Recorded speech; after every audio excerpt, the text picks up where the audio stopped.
Hi there, and welcome to another episode of Jack Mullally Discussions. Now, in episode 7, I spoke with sports psychologist Daniel Diamond about his views on sports psychology and how it can be applied to the sport of bike trials, which obviously I'm really involved with. Now, after that episode aired, a number of trials riders contacted me to say that they'd found the episode really interesting and to reflect on their own experiences dealing with the psychology of trials. A few people also contacted me to say that the interview didn't sit well with them. For some of them it was the content, for some of them it was my intro, which did have some serious flaws, for some it was my interviewing style. That's okay. They gave feedback too, and I'm going to take that on board as best as I can.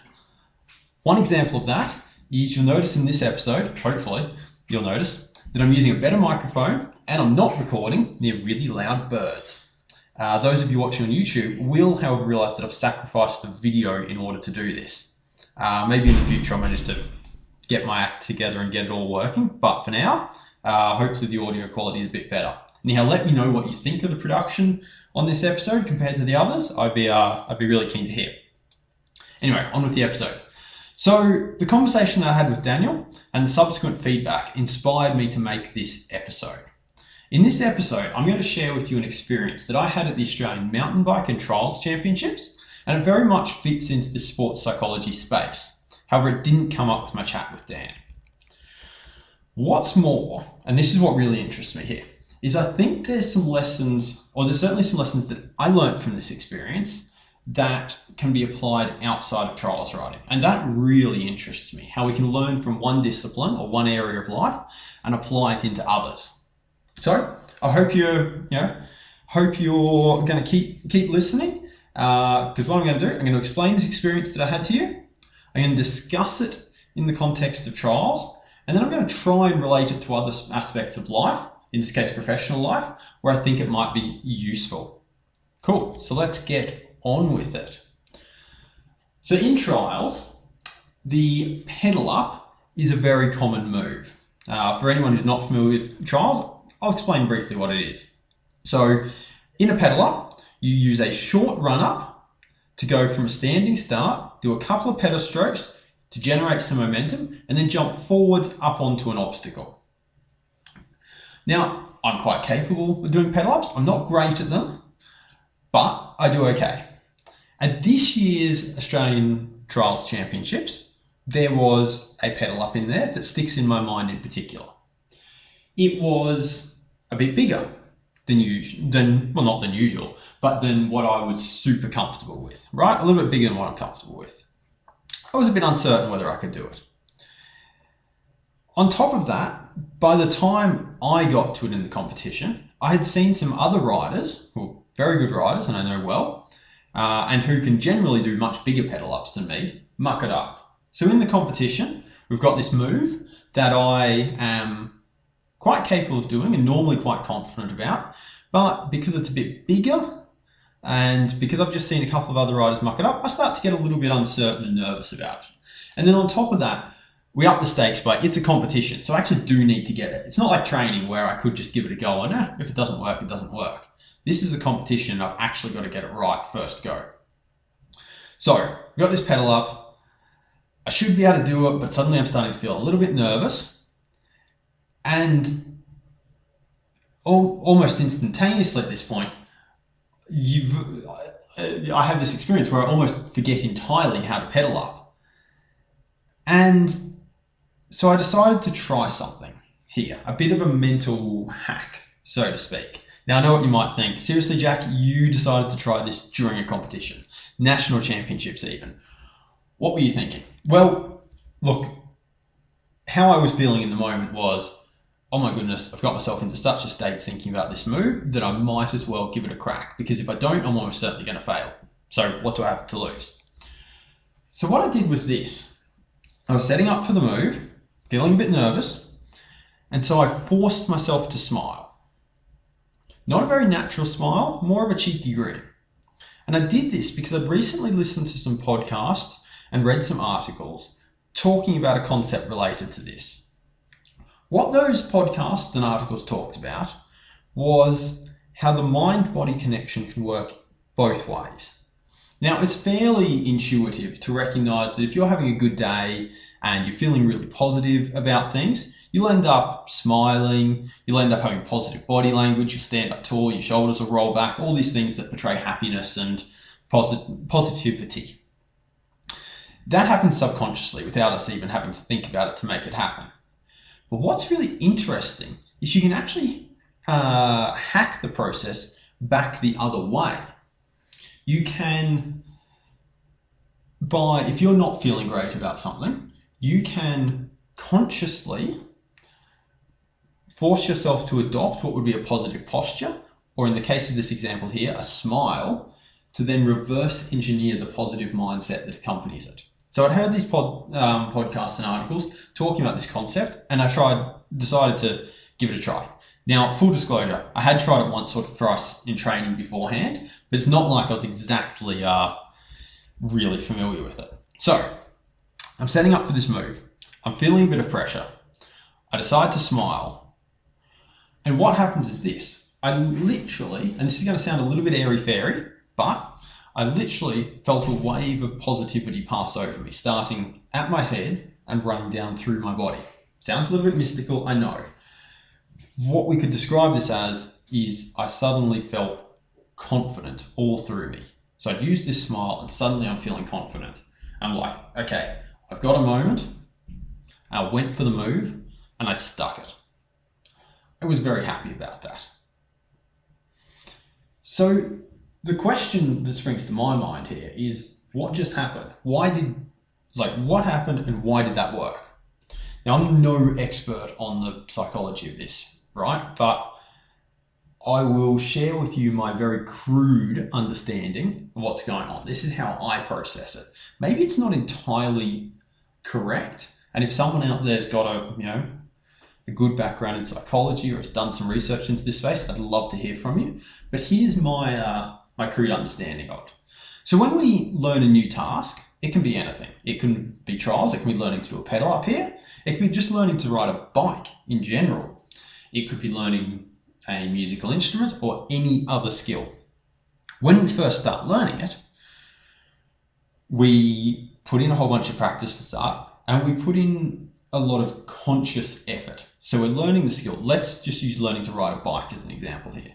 So you very consciously are on the bike and are thinking very hard about everything that's going on. You're thinking about keeping the handlebars straight, you're thinking about keeping yourself upright, pedaling, trying to think ahead to make sure that you brake in time to stop, all these things, using a lot of conscious brain power. And of course, if someone, says something to you that distracts you and pulls away your conscious power, you suddenly crash. This is part of the learning process. Or, for me, trying to learn music, when did I get into music? Maybe early 20s or something. Learning to play an instrument. Same thing, heaps of conscious effort going into it to get it right. If you get distracted by even a little thing, it all just falls apart. Anyway, so you're learning a new skill and using lots of conscious power. But the more you practice it, once you practice it a lot, you start to hardwire the neurological patterns into the brain. And once that happens, you can start to perform the skill using only the subconscious. So you don't have to be thinking about it really hard. You just have to think about it a little bit, and then your subconscious brain is able to process it and do it really well. And like a really extreme example of this is if you're walking down the street and you trip and you're able to get your foot out and catch yourself before you fall over. Now, you didn't consciously think, oh, I need to put my foot out. You just immediately got it out there and you're still upright.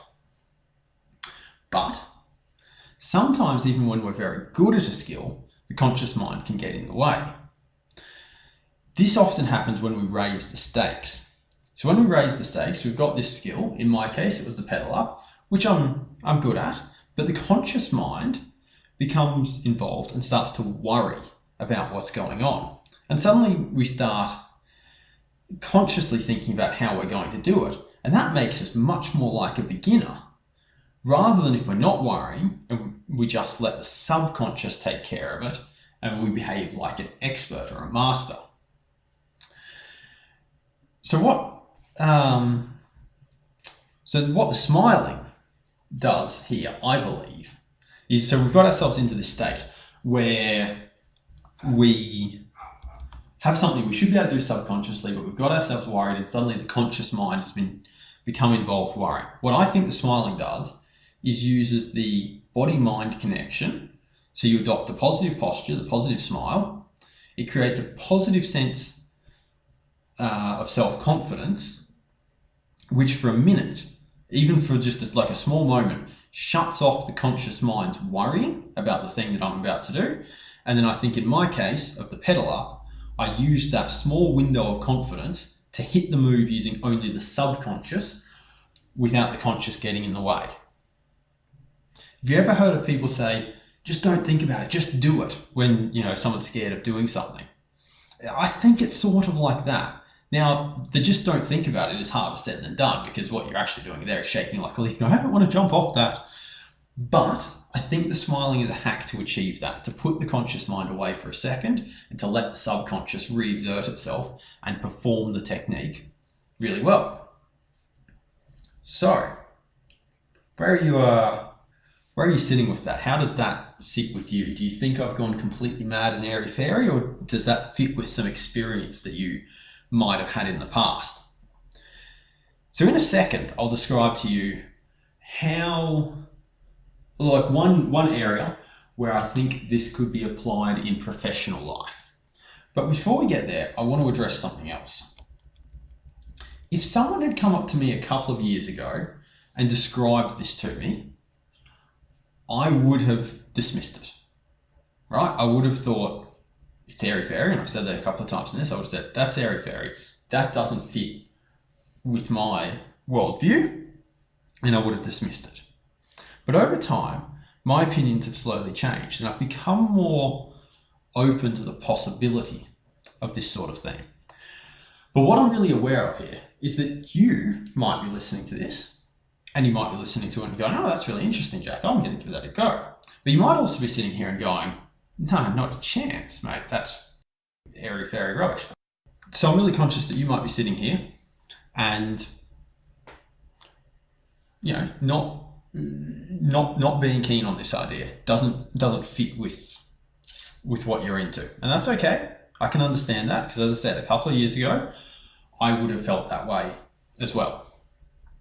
But evidently, by publishing this podcast, I do want you to give this a go, because I think there's something in it. So I need to convince you to give it a try. It would be really tempting to say, hey, what have you got to lose? Just give it a try. But that's rubbish. Because if you're in the headspace that I was a couple of years ago, you've actually got something to lose by trying this. So remember, my headspace was, I doubted this kind of airy-fairy stuff. I wanted to dismiss it. And if I had given it a go and it had worked, that would have been a little bit dangerous, because I would have had to change my whole worldview. I would have had to go, oh, wait, there's something in that. And it takes a big shift, in my opinion, to change that. So instead, I'm not going to say to you, give it a go, what have you got to lose? What I'm going to say to you is this. Okay, if you're feeling a bit uncertain about this idea, do give it a go. But just be aware that if it does work for you, there's still going to be some more hard work to be done, understanding why. But that's okay, because if it works for you, the benefits are probably worth it, right? They've been worth it for me, and I hope they will be for you. Okay, so far, we've established this experience of mine. I was facing a tough obstacle on the bike. I was eminently capable of doing it, but because it was at my limits, it was in the competition, the stakes were high, my conscious mind got in the way. And so I used this mental hack of smiling to make myself feel more confident, turn off my conscious mind for a second, and stick the move using my subconscious. So where do I think this could be applied in life outside of riding? Well, there's one really obvious analogy that springs to my mind. I'd be really keen to hear if some other thoughts occur to you, and you can leave some comments on the YouTube video or on Facebook if you do that. But here's the big one that sprung up to me. Public speaking. I know heaps and heaps of people who are really, really good at explaining things they know all about. Like it might be, let's put this in a work context. It might be someone who knows how a particular technical aspect of their work works really well, and they're really great at explaining it to their colleagues. Sit them down with 1, 2, or 3 people, and they're great. They can talk you through it, tell you all about it. You, as the audience member, learn heaps, right? But the same people can sometimes be quite nervous when it comes to public speaking and can't do it when there's a bigger audience there. And I think this parallels with writing. So in writing, the skill was the peddler. I was quite capable of it. In this analogy, the skill is describing something to other people. These people are quite capable of explaining to a couple of friends. So they definitely got the skill down, right? In the writing analogy, we up the stakes by putting it in a competition and making it bigger. In the public speaking analogy, we up the stakes by making a really large audience here. And for some people, public speaking is really tough. They get nervous, they start to doubt themselves, sounding like what was happening to me on the bike, right? So they start to doubt themselves and then either A, don't give as good a presentation as they are probably capable of doing, or B, maybe avoid it altogether. And I think that's unfortunate because if these people are great at explaining to 1 or 2 people, they've got great info to share, I think it would be best if we were able to give those presentations to bigger groups. So I suspect that you could use the same hack in the presentation context. So say if you're about to give the presentation, you know the content, you've practiced it well, but you're sitting there and the person's announcing your name and suddenly you're starting to become nervous about it. I think this smiling hack could be used in that context. So perhaps what I would do if I was in that situation, what I would try, I haven't tested this, but what I might try would be I'm sitting there, I'm about to give the presentation, the host of the event has just called my name, so I'm about to get up and start the presentation, and just as my name was called, I would use that moment to give the smile. It's funny, I actually did it right then. I smiled right now, literally while talking to you right now, and I got that wave of positive feeling. It's bizarre, right? Anyway, so my name's called, about to give the presentation. I would use the smile to give myself that positive feeling, and then I would get straight up and walk up, and in the moment, launch into it solidly and get off to a good start. And once you're off to a good start, hopefully things can flow from there. So that's the obvious example that sprung to my mind of how we could use this experience or this hack that I learned from writing in a professional context. But I've been really keen to hear if, as I've explained this to you, whether any other ideas sprung to your mind. Maybe you were sitting here and going, oh, that could apply to my work in this context. I'd be really keen to hear that. If you did have thoughts like that, there's a few ways to get in touch. The YouTube channel, leave comments below the video, or you can find me on Facebook. The Facebook address is a little bit convoluted, so what I'll say is if you don't already have my Facebook address, go to www.jackmullaly.com, and through there you can find a link to my Facebook and the YouTube channel, and you could leave a comment on the YouTube channel, on the Facebook page. Sorry. Okay, so look, that's it for this episode. I hope you found something interesting in there. I'd be really keen to, as I say, hear your thoughts on where else you might be able to try this out. Equally, if you're a trials writer, you want to give it a crack, I'd be really interested to know if it works for you. And yeah, cool.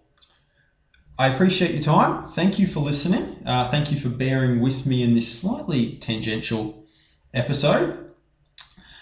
Keep an eye out for future episodes of Jack Mullaly Discussions. You can find them either by subscribing on YouTube. You could like the Facebook page, we post it all there, or we also post them all on the blog at jackmullaly.com. Okay, that's it. Thanks for listening, and I will see you next time.